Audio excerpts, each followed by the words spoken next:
Nel mondo della personalizzazione Android, Samsung cambia tutte le regole del gioco e con un ultimo aggiornamento rilascia la possibilità di fare assolutamente quello che volete con la vostra home, posizionandoci sopra le icone, i widget, delle dimensioni, nella posizione che volete voi, disegnandoci sopra, mettendoci sticker, scrivendo, insomma rendendo la pagina principale del vostro smartphone davvero unica. Chissà che Samsung non sia stata un po' spaventata dall'incredibile possibilità di personalizzazione dell'ultimo aggiornamento di iOS.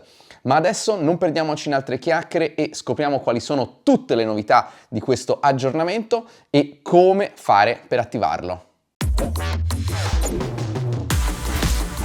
Prima di andare nel sodo, qualche premessa. Intanto, se volete supportare il nostro lavoro, video come questi, il consiglio è quello di iscrivervi al nostro canale, attivare la campanella delle notifiche, è totalmente gratuito, sono 2 clic, ma a noi ci aiutate davvero tantissimo. Di che aggiornamento stavo parlando nell'introduzione a questo video? Stavo parlando dell'aggiornamento di Home App, una delle applicazioni che Samsung rilascia nel suo store per Good Lock. Siete un po' persi? Allora, partiamo dalla base. Good Lock è un software Samsung ufficiale, gratuito, che scaricate dal Galaxy Apps o dello store. Galaxy Store l'ha chiamato in vari modi in base alla versione dello smartphone ed è un software che vi permette di personalizzare molto di più il vostro smartphone. Esiste già da un bel po' di tempo, ci avevamo fatto anche dei video, insomma molto molto interessante. Seguiteci sui social, trovate i link in descrizione perché spesso facciamo delle video chicche per quanto riguarda l'utilizzo di Good Lock.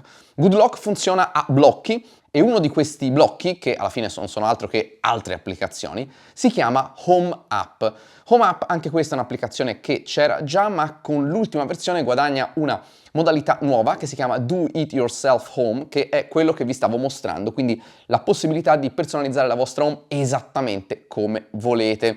Quest'ultimo aggiornamento non è disponibile ancora al momento all'interno di Good Lock, dovrebbe funzionare soltanto su One UI 7, ma siete liberi di sperimentare, non è un'operazione particolarmente pericolosa. Vi spiegherò alla fine di questo video come fare appunto ad avere quest'ultima versione di Home App e fatemi sapere nei commenti quali sono i vostri risultati. Adesso basta chiacchiere e iniziamo.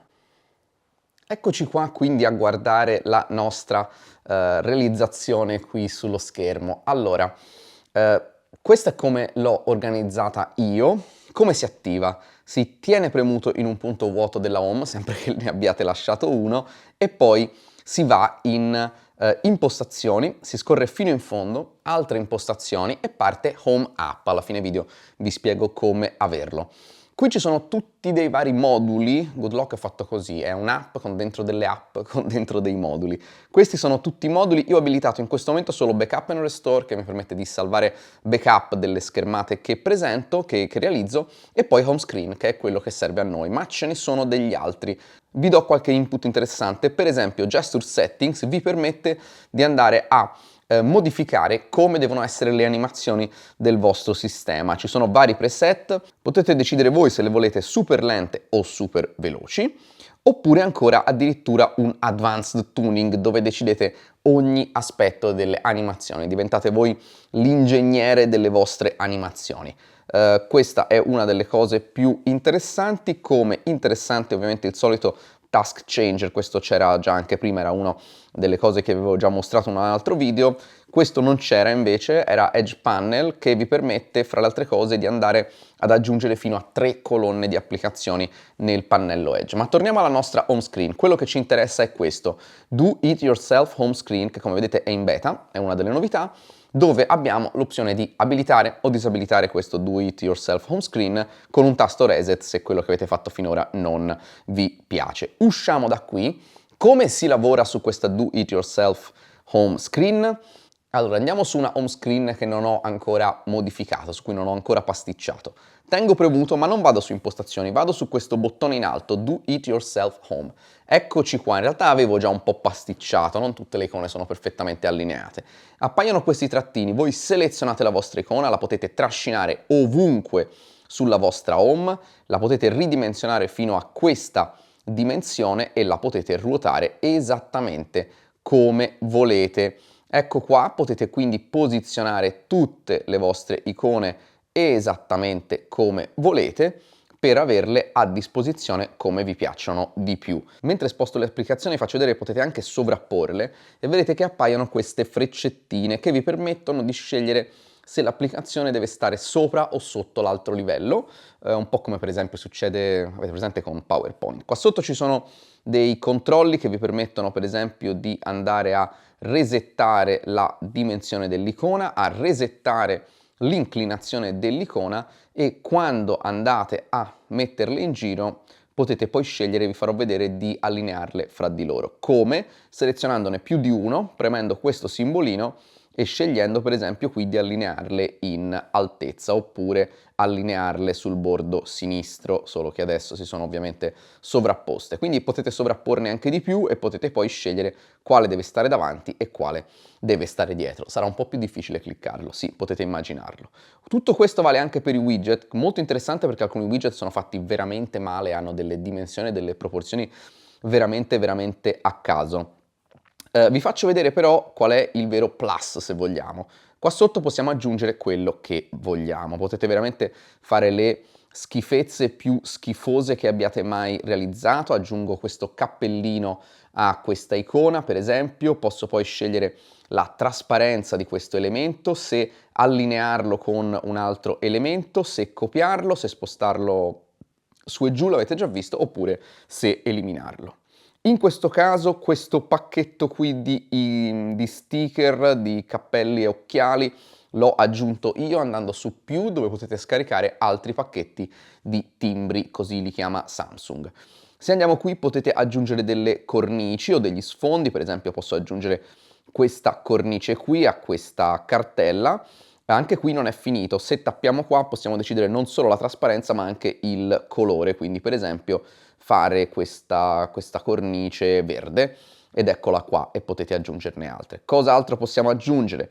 Possiamo aggiungere questi che sono delle forme geometriche simpatiche, ma secondo me può essere giusto simpatico, secondo me, per creare una sorta di effetto evidenziatore. Se andate a diminuire la trasparenza, per esempio, però insomma non bellissimo. Secondo me molto più interessante questo, dove ci sono questi schizzi a mano libera, non potete purtroppo farne altri voi, dove potete per esempio aggiungere una freccia, come avevo messo io sulla home precedente, oppure per esempio aggiungere un cuoricino sulle applicazioni che utilizzate di più. Adesso sto iniziando veramente ad averne sovrapposte un po' troppe.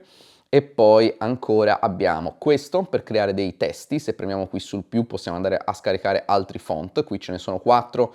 Una volta che andate a scrivere e premete qui per il tap to write, possiamo per esempio scrivere Smart Word. Potete comunque metterlo dove volete e andando poi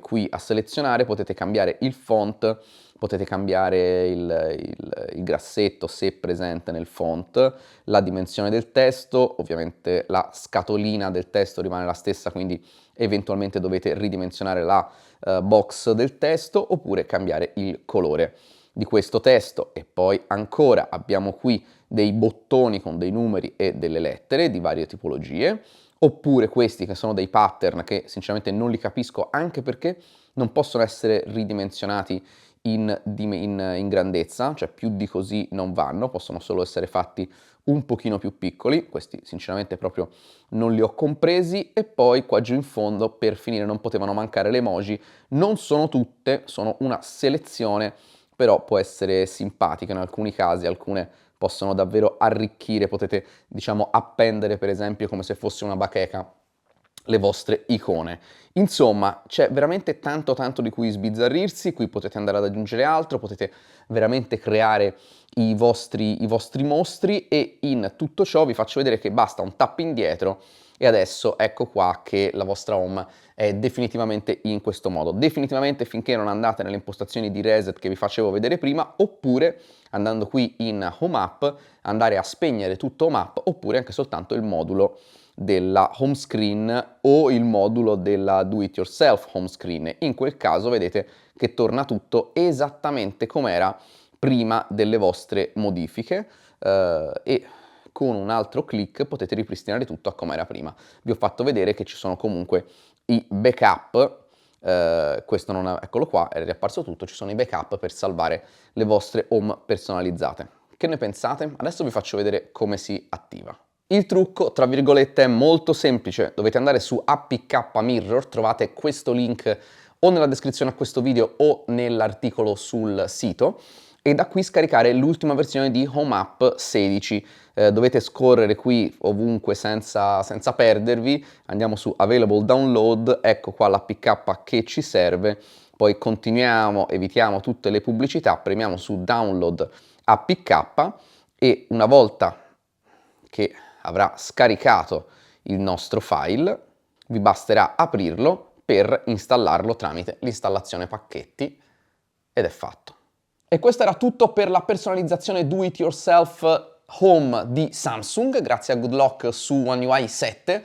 Devo essere sincero, è chiaramente un'opzione di personalizzazione che darà vita a moltissimi mostri, però posso essere sincero, la poca personalizzazione che Apple ha aggiunto, ovviamente quello che dicevo all'inizio era palesemente una battuta, ha comunque permesso di creare dei mostri terribili, molto meglio questo che vi permette davvero di essere creativi e magari potete tranquillamente lasciare le vostre applicazioni completamente allineate della dimensione giusta, ma magari correggere la dimensione di un widget che non torna con l'estetica del vostro sistema, oppure dare un punto di colore, una piccola emoji, un dettaglio per rendere davvero unica la vostra home screen. Insomma, io sono super favorevole. Non sono uno che personalizza in modo esagerato la propria home, ma apprezzo la libertà di scelta, soprattutto quando questa libertà è una vera libertà e non è una falsa libertà che alla fine non ci permette altro che fare le icone di un singolo colore oppure nere. Ma sinceramente non capisco. Grazie per essere arrivati fino a qui. Come vi dicevo all'inizio, per supportare il nostro lavoro vi basteranno 2 clic, iscrivervi al nostro canale, attivare la campanella delle notifiche, ci aiuterete tantissimo e voi diventerete i primi a sapere quando un nuovo video come questo arriverà online. Grazie ancora una volta e noi ci vediamo a un prossimo video.